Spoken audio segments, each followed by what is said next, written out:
What a great circus that we will be watching starting July 6, mga kabante. Ronnie Ramos. Basta lang talaga, masiguro lang talaga nilang matatanggal sa pwesto si Sara Duterte. Gagawin nilang lahat. Bay matakin ho ninyo. Gagawin daw witness yun ho nung sheriff. Ay talaga naman ho. Anong Mariosep naman talaga ho. Ay kung ako ang mayor nun, hindi lang suntok ang abutin sa akin nun.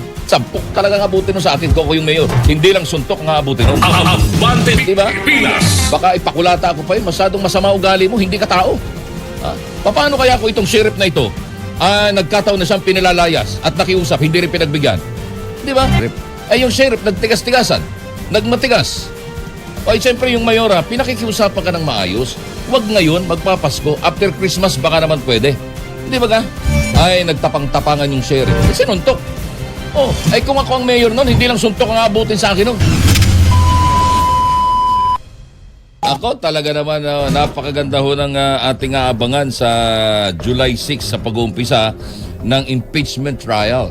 Sapagkat napakaraming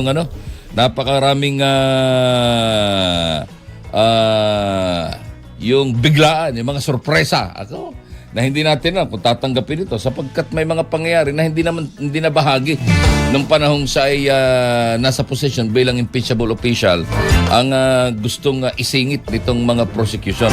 Bay matakin ho ninyo, gagawin daw witness yun hong naalala ba ninyo nung mayor si Inday Sara ay meron hong sheriff na nagpatupad ng eviction order. Galing sa korte. It's a court order na pinalalayas yung isang pamilya doon sa kanilang tinitirhan ay magpapasko. Kung di ako nagkakamali, that is between October and November. The year is, I forgot already the year. So, dahil dyan, magpapasko ay nakiusap itong pamilya na kung maaari pagkalipas na ng Pasko. Di ba ga? Kasi magpapaskong walang titirhan yung mga tao. Walang basta-basta malilipatan. Di ba? Dahil hindi naman ganun kadali. So, sa madaling sabi, ay humingi sila ng tulong kay Mayor Inday. At pagkatapos, dumating mismo si Mayor Inday doon. At siya na rin mismo, bilang mayor, nakiusap na rin doon sa sheriff. Siya na yung mayor nakiusap doon sa sheriff. Ay yung sheriff, nagtigas-tigasan. Nagmatigas. Ay siyempre yung mayora, pinakikiusapan ka ng maayos. Huwag ngayon, magpapasko. After Christmas, baka naman pwede. Di ba ka? Ay nagtapang-tapangan yung sheriff. Sinuntok. Oh, ay kung ako ang mayor nun, hindi lang suntok ang abutin sa akin nun. Insubordination pa. Nakikiusap lang. Di ba? Huwag muna ngayon. Hindi ko sinabing huwag mong gawin. Ang sabi, huwag muna ngayon. After Christmas na ay siyempre, mayor na nakikiusap tapos gaganong-ganon rin nung sheriff ay sampok talagang abutin nun sa akin ko yung mayor. Hindi lang suntok ang abutin nun. Abante Diba? Pilas. Baka ipakulata ako pa yun. Masyadong masama ugali mo, hindi ka tao. Paano kaya ako itong sheriff na ito nagkataon na siyang pinilalayas at nakiusap, hindi rin pinagbigyan? Di ba? Ano kanyang mararamdaman? Abante. Siyempre, unang-unang mararamdaman. Nung una ako nagpapalayas, ngayon pinalayas na ako. Nung una, hindi ko pinagbigyan yung pakiusap sa akin. Nasuntok ako ngayon, hindi rin ako pinagbigyan. Manununtok din kaya ako? Subukan mo. Abante Pilas. Talaga naman, basta lang, talaga masiguro lang talaga nilang matatanggal sa pwesto si Sara Duterte. Gagawin nilang lahat ng mga yan. 5:10 in the morning. Balita, impormasyon at balitaktakan. Kasama si Ronnie Ramos. Abante Pilas. Sa ngalan ng ating mga kasamahan sa loob at labas ng himpilan, ako ang inyong yayamanin sa ekseswabing tagapagbalitan sa umaga, Ronnie Ramos. Abante Pilas. Darito na ang ulo ng ating mga umaabanteng balita. Headlines. Mary Grace Piatos isasalang bilang witness impeachment trial. Headlines. Motion to consolidate para sa mga kasong graft at plunder ni Senator Estrada ibinasura ng Sandigang Bayan. Headlines. Dating DPWH officials maharap sa 44 na criminal tax cases ng BIR. Headlines. Dating Congressman Mike Defensor itinanggi ang paratang ng NBI na human trafficking. Headlines. At sa ibayong dagat, Israeli Prime Minister Benjamin Netanyahu hinarap ang mga akusasyon ng korupsyon. Balita, impormasyon at balitaktakan. Kasama si Ronnie Ramos. Abante Pilipinas. Abante Pilipinas. Muling naging usap-usapan ang pangalang Mary Grace Piatos matapos itong maisama sa listahan ng mga posibleng saksi ng House Prosecution Panel sa impeachment trial ni Vice President Sara Duterte. Ayon sa mga dokumentong isinumite sa impeachment court, inaasahang magbibigay ng testimonya ang naturang saksi kaugnay ng umano'y pagtanggap ng confidential funds. Matatanda ang naging kontrobersyal ang pangalang Mary Grace Piatos matapos lumabas sa mga acknowledgements receipt ng confidential funds ng Office of the Vice President at Department of Education. Gayunman, nauna nang sinabi ng Philippine Statistics Authority na wala itong record ng isang taong may ganitong pangalan. Samantala, inaasahang magiging mahalagang bahagi ng paglilitis ng testimonya ang testimonya ng naturang saksi kaugnay ng mga aligasyon sa paggamit ng confidential funds. Abante Pilipinas. Ang tanong, kilala nyo na ba si Mary Grace Piatos? Kilala nyo na ba? Kasi kung kilala nyo na si Mary Grace Piatos, malamang sa malamang, ipinapatay na yan ng mga NPA. Sa malamang, ipinapatay na yan ng mga taong naapektuhan ng kanyang pagbubulgar na ikababagsak ng CPP, NPA, NDF na mga terorista dito sa Pilipinas. Kaya tanong, sino yung Mary Grace Piatos na ihaharap nila na yan? Dahil una, again mga kaabante, yung Mary Grace Piatos na yan, hindi yan totoong pangalan. Dahil wala kahit saan. Kahit natanungin mo yung pulis. Ewan ko lang, yung ibang pulis, baka binubulgar nilang pangalan ng kanilang mga confidential agents. Pero kung ikaw ay matino, hindi mo talaga ibubulgar yan kahit na magkapit-pitan pa eka ng bayag. Sabi ng mga otoridad. Hindi ba ga? Hindi lalabas yan. Ngayon, kung sino yung Mary Grace Piatos na harap dyan, maniwala kayo, gawa-gawa lang yan ng prosecution. Abante Pilipinas. Bakit? Paano kung ang Mary Grace Piatos na yan pala'y ako? Kaya lang, wala akong natanggap na confidential fund. Hindi ako yun.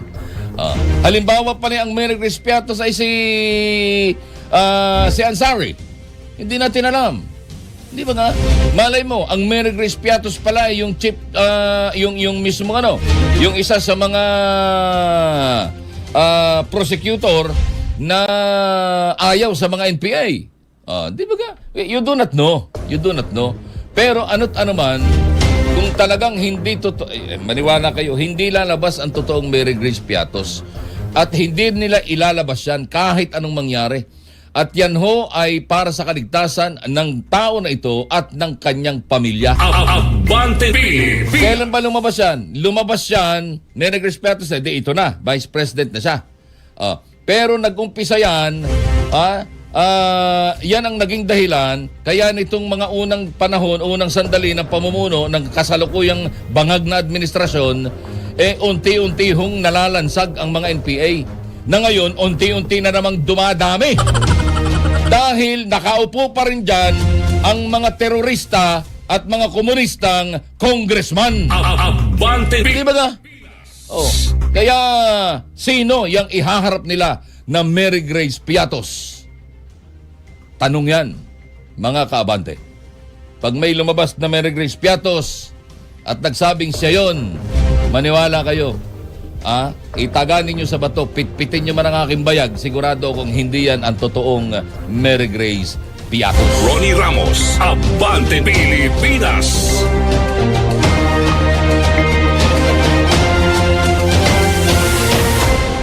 Yon, sandali lang. At nawiwindang yung aking tenga, nawawala yung kaliwa. Pag nadidikitan ng aking kwan. Alas 5:16 ng umaga, kasama sa listahan ng testigo ng House Prosecution Team para sa impeachment trial laban kay Vice President Sara Duterte ang sheriff na nakatikim ng bagsik ng kamao ng Vice Presidente nung siya ay mayor pa lang ng Davao City. Batay sa pre-trial brief ng prosecution, nakalista ang pangalan ni Abe Andres, ang sheriff na sinuntok ni VP Sara noong 2011, sa kasagsagan ng demolisyon sa Barangay Suliman sa lungsod. 4 na suntok ang tumama noon kay Andres at dinala ito sa ospital matapos ang insidente. Kulang pa yun. Kulang pa yun. Ha? For and in behalf of and welfare of my constituent, kulang pa yun.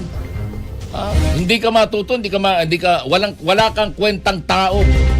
Isa kang taong walang awa sa kapwa.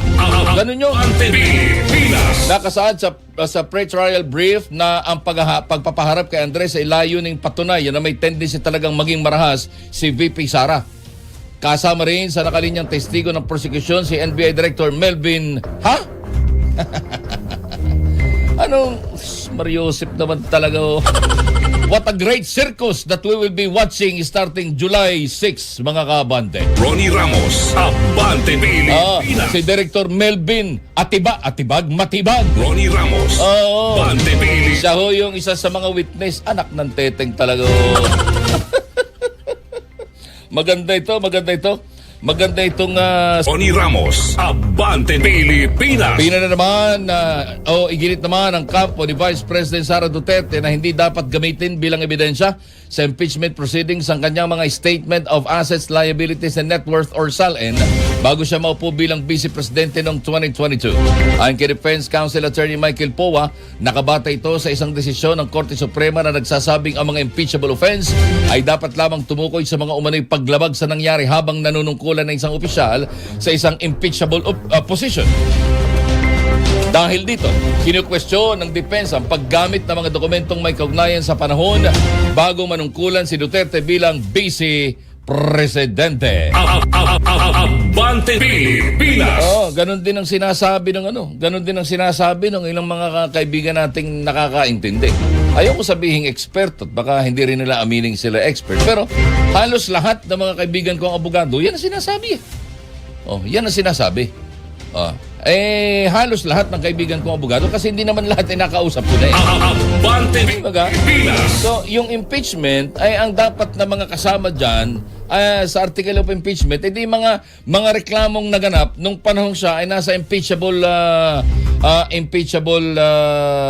position. Na sinasabi nitong si Attorney Michael Powa. Abante Pilipinas. Kaya lang, dahil order nga na at all cost, kailangang matanggal ang aming kalaban.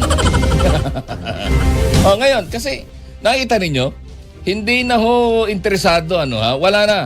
Hindi na pwedeng ilaban si Tambaluslos. Kasi sirang-sira na rin ang pangalan. Lantad na ang kanyang kawalang hiyaan dahil doon sa nakawan sa flood control. Hindi ba ga? Hindi rin naman pwede si BBM sapagkat hindi dahil sa bangag siya dahil si BBM ay one term lang naman. Ay sana daw ay si Sandro. Si Sandro daw sana pero hindi dahil doon sa age requirement hindi pa pwede presidente si Sandro. Kaya napapansin ninyo si First Lady Lisa Araneta Marcos nagbubuhat na ng bigas. Oo. Tapos ay nakita ko pang hindi ko tutuloy. So anong ibig sabihin yan? Ibig sabihin yan, inuunti-unti na nila tayong gaguhin pala uli para nang sa ganun ay bumangong pangalan ni Lisa Marcos dahil siya ang tatakbong presidente daw. Abante Pilipinas. Kaya at all cost,